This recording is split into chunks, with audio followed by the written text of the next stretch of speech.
A very good afternoon, ladies and gentlemen. Mr. Shah Maharaj has already warned me about the time.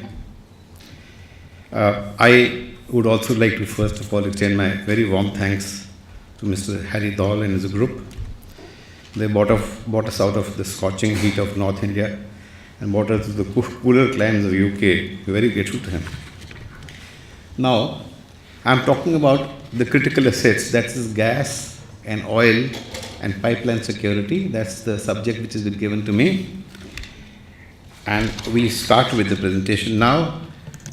Don't take this very seriously because there are a lot of security bigwigs from India. I thought it's better to put it in. This is the basis of my presentation. I'll give you a panoramic view of the oil and gas landscape in India, oil and gas statistics of India, exclusive economic zones of Indian offshore, search and rescue operation extending Indian offshore acreage. Then I come on to the security aspect. And I brought with me all the details of all the rules and regulations which govern the Indian security structure as well as the growth of the oil and energy sector over here. India today is very desperate to increase the oil and gas production. The biggest drain on the Indian economy is a bill of $160 billion, and that's what we import. That's the amount of oil we import in India today. Very eager to take up our own internal production, and the Minister of Oil and Petroleum has made a statement recently that India sits on a sea of gas and oil. The exploration has to yet to open it up, which is to some extent I agree with it. We also have a lot of offshore assets which are to be opened up. That would bring down the gas bill that our gas and the oil bring and jump our economy forward. So, this is how the oil and gas production started in India, 1890. 1947, we only had one company operating in the country. Today we have 76. And these are the 10 major companies. The company in which I am working in is at number 4. We are the largest producers of crude oil after the government company, that's Oil India and ONGC. The Reliance is the biggest, RIL is the largest producer of gas today in the country. And the production is going up quite rapidly.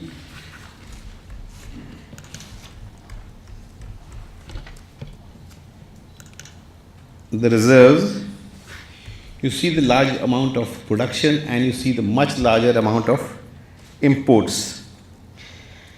And these are the major structures from where the oil is found. It's been divided up for your convenience. Incidentally, I've got all the facts and figures available otherwise also, including the rules and regulations which govern the Indian gas and oil industries, which will be available to anybody who wants it because I've given the list to the organizers.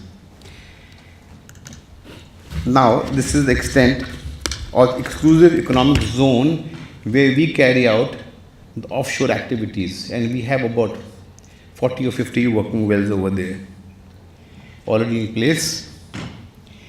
We have a coastline of 7,500 kilometers, is well covered, and this is the exclusive zone.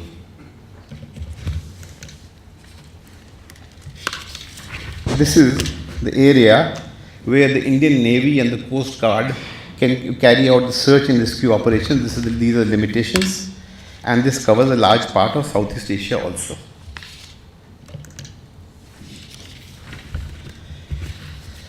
The reserves are the unexplored acreage, as you see, is huge now. And that's what is going to open up now under the new government policy. Very soon, the offshore acreage is going to be, there is going to be a special concentration on that. We got 34 sites under 10 blocks which are to be opened up. Now, I come to the security angle. This is the risk radar. As you notice, the biggest problem is the pilferage and theft. Large country, very densely populated, pipelines spread all over the place. There are punches at times. The second largest risk is accidental damages, as it is in a lot of, this is a very precarious industry. We have to be very, very careful. And then fourth is the deliberate infringement of exclusive zones, kind of exclusive spelling. Then the terrorist activity, natural disasters, and the least of all geopolitical tension. India is a stable country.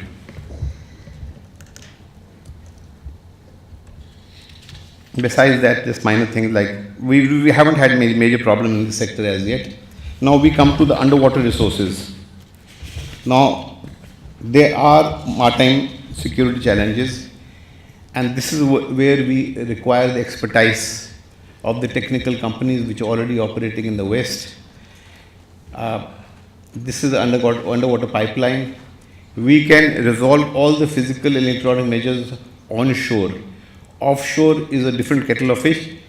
It presents a lot of difficulties which we foresee, but we haven't faced as yet.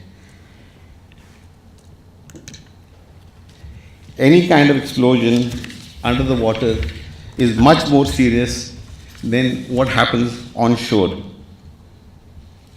Another problem in the offshore operations is the fishermen's activity. We have intruded upon their exclusive fishing areas, and there's a lot of resentment. They come onto the platforms and cause problems at times.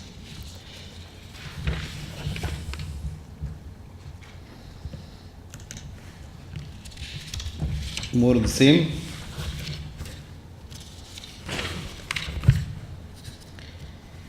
Now, as you know, in India there is a watershed, security watershed, that is the attack on the Bombay. The Bombay attack was initially aimed not at Bombay but at a very large onshore refinery on the western coast of India. The target got diverted and it resulted in an attack on Bombay. The initial target was one of the largest refineries in the world on the west coast of India. A reconnaissance was made by the terrorists. They found that there were a lot of deterrents on the way. They shifted the target to Atomic Research Institute. That also they found deterrents on the way which had been put over there. And then the attack got shifted to the city of Bombay, which was a soft target. I slightly disagree with Mr. Shah Mehra when he said the private companies don't have a good security system in place. This is where guys like me come in. We work both in the government, in the security sector, and we are now lending our expertise to the private sector. And we work in coordination with the government agencies. The government agencies give us a lot of inputs as well as advice, which we take very seriously. And we are very keen to see that all of our assets remain well protected, because that's our main bread and butter. More on the Bombay attack. This where it took place. As I said, the target got diverted from a large refinery to the city of Bombay.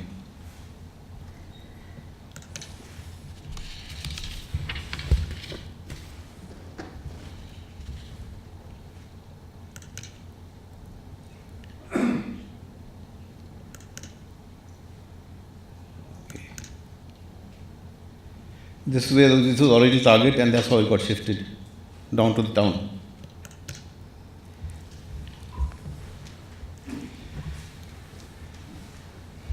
Now, the offshore area under exploration, there's a lot of rivalry over there.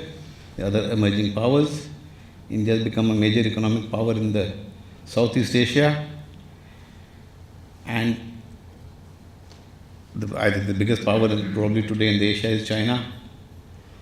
And they are not letting the exploration by the other countries continue without problems.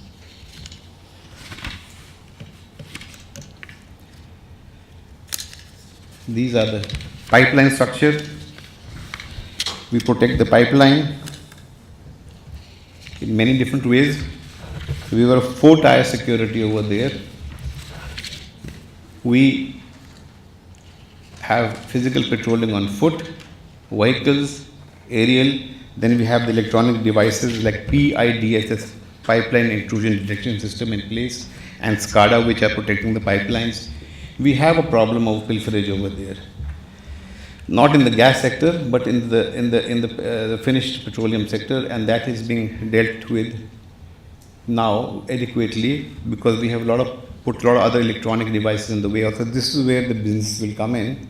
We will invite all the business firms who deal with the pipeline protection systems to come to us and give us the latest electronic technology which we can put in our place.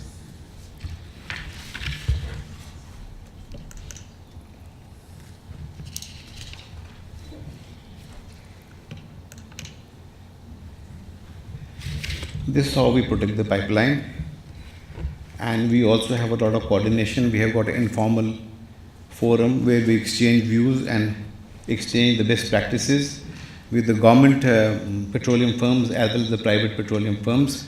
We have a lot of information sharing. We recently detected a huge case of pilferage through cooperation between the government agencies and the private sectors. This is the 4-tier security system which is in place. Now,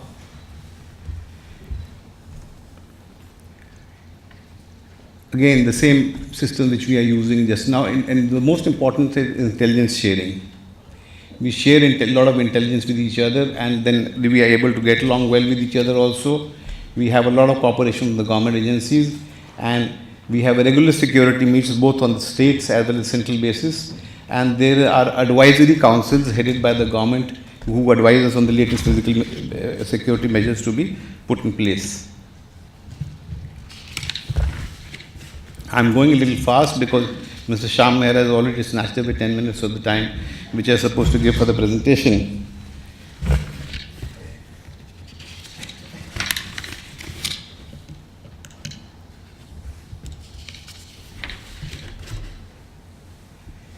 This is a period of growth.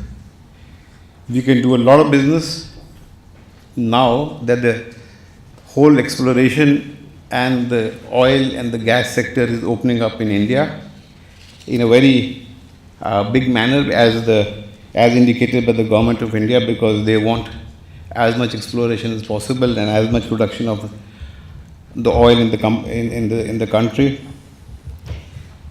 So we are inviting all the big business firms who can give us their expertise in technology as well as machinery. Now, I'm not talking about security alone. Everybody is welcome to join the race now.